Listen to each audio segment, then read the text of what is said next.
Le procès de Young Thug a été reporté à l'année prochaine en raison d'un incident survenu en prison. Le mardi 12 décembre, le juge en charge de l'affaire YSL, le juge Ural Glanville, a annoncé que le procès en cours serait suspendu jusqu'après les fêtes. Le juge a expliqué sa décision en déclarant que l'un des participants au procès avait des problèmes de santé persistants, ce qui rendait difficile la poursuite du procès dans les délais prévus.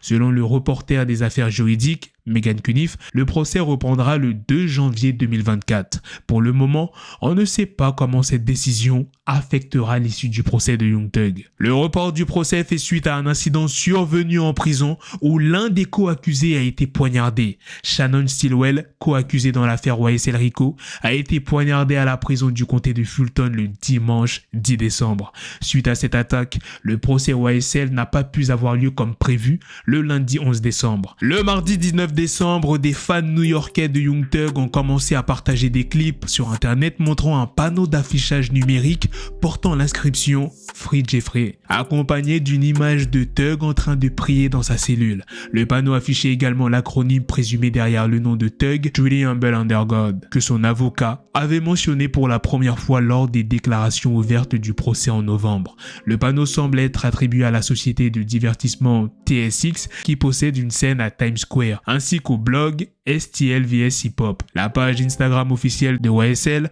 a été la première à publier le panneau. Young Thug a joué le rôle du Père Noël depuis sa cellule de prison. Il s'est associé à une église d'Atlanta pour offrir des jouets aux enfants dans le besoin. Cette collaboration a été réalisée en partenariat avec Pee Wee Roscoe, de son vrai nom Jimmy Winfrey, et le Trap Music Museum. La distribution de jouets a eu lieu le mercredi 20 décembre et a été organisée en soutien au pasteur Otarius Harris de l'église Nexus à Atlanta. Des personnalités telles que T.I. et Lil Baby étaient également présentes, ainsi que le sénateur Raphaël Warnock dont le district comprend la ville d'Atlanta. Le pasteur Harris a exprimé sa joie en déclarant « Nous sommes ravis de collaborer avec Jimmy et Jeffrey pour servir les familles et les enfants qui seront bénis par cette initiative de don de Noël. Donner reflète le cœur de Dieu et c'est notre cœur à Nexus de connecter tout avec le Christ au sein de la communauté. Nous espérons que ce mouvement d'unité contagieuse se propagera dans toute la ville et au-delà. » Malgré ses actions positives pour la communauté, Young Thug est toujours impliqué dans le procès Rico de YSL qui a été reporté jusqu'en 2024 après qu'un de ses co-accusés ait été poignardé en prison. La procédure judiciaire a été suspendue jusqu'au 2 janvier 2024 car l'un des co-accusés, Shannon Stillwell, se remet d'une attaque. Cette affaire concerne plusieurs chefs d'accusation, notamment le meurtre, l'agression aggravée avec une arme mortelle, la possession d'une arme à feu lors de la commission d'un crime, ainsi que la conspiration en violation. Shannon Stillwell, qui avait été arrêté aux côtés de Young Thug et des 27 autres personnes en mai 2022, a été poignardé pour la deuxième fois en prison. Les autorités pénitentiaires ont confirmé son hospitalisation. L'avocat de Stillwell, qui est Mac Shard, a exprimé sa préoccupation pour la santé de son client et a indiqué qu'il fournirait plus de détails lorsque cela serait approprié. Depuis le début du procès de Young Thug, l'utilisation des paroles de rap comme preuve par la justice est au cœur des débats. Les tribunaux affirment que les paroles de plusieurs morceaux de Thug sont des aveux de sa culpabilité. Dans une interview pour le magazine Rolling Stone, 21 Savage admet avoir menti dans une grande partie de ses morceaux.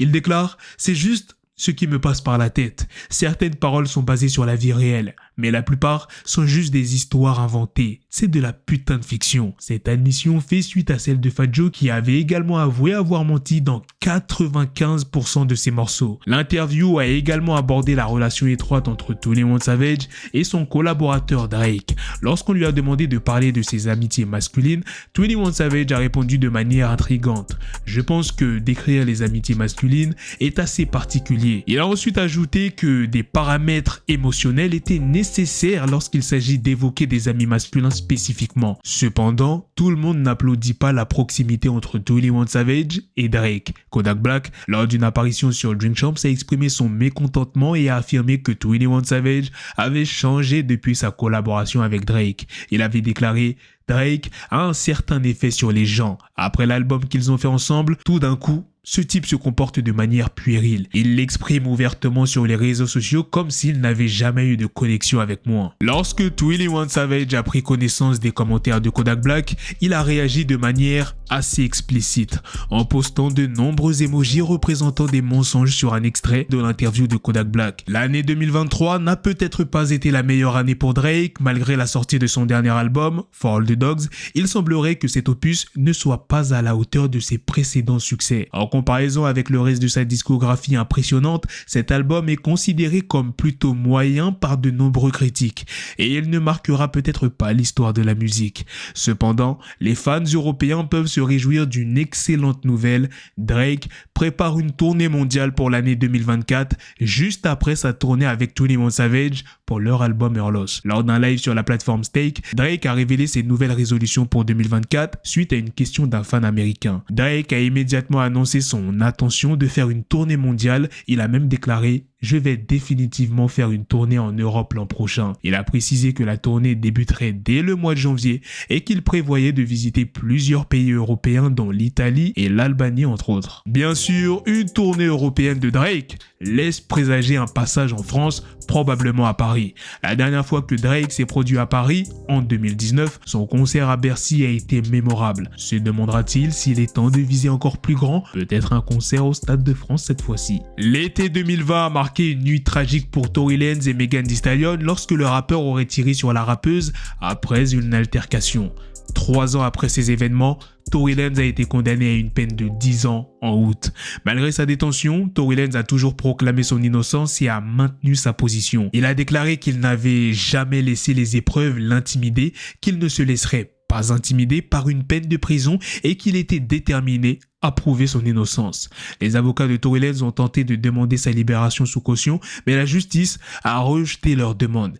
Ils ont justifié leur décision en soulignant que Tory Lanez avait été reconnu coupable d'un crime violent, ce qui constitue un facteur à prendre en compte pour déterminer s'il représente un danger pour la communauté. Cependant, un événement récent pourrait changer la donne. Le mercredi 13 décembre, Joaquin Smith a publié une déclaration en faveur de la demande de libération de Tory Lanez. Smith affirme avoir été témoin d'une altercation entre Kesley, l'ancienne meilleure amie de Megan Thee Stallion, et Tory Lanez, au cours de laquelle une arme à feu aurait été impliquée. Il convient de noter que lors du procès, Joaquin Smith était porté disparu. La réaction de Megan Thee Stallion ne s'est pas fait attendre. Lors d'un live, elle a exprimé sa frustration face aux événements et a remis en question l'absence de déclaration de Kesley tout en évoquant la disparition de témoins. La question qui se pose maintenant est de savoir si ces nouvelles déclarations seront prises en compte dans l'affaire de Tory Lanez. Voilà les gars, c'est la fin de cette news, c'est aussi la fin de cette vidéo. Dites-moi dans les commentaires qu'est-ce que vous en avez pensé de toutes ces news que je vous ai présentées dans cette vidéo. Sur ce, on se donne rendez-vous très prochainement pour d'autres vidéos news. Prenez soin de vous la famille. Peace.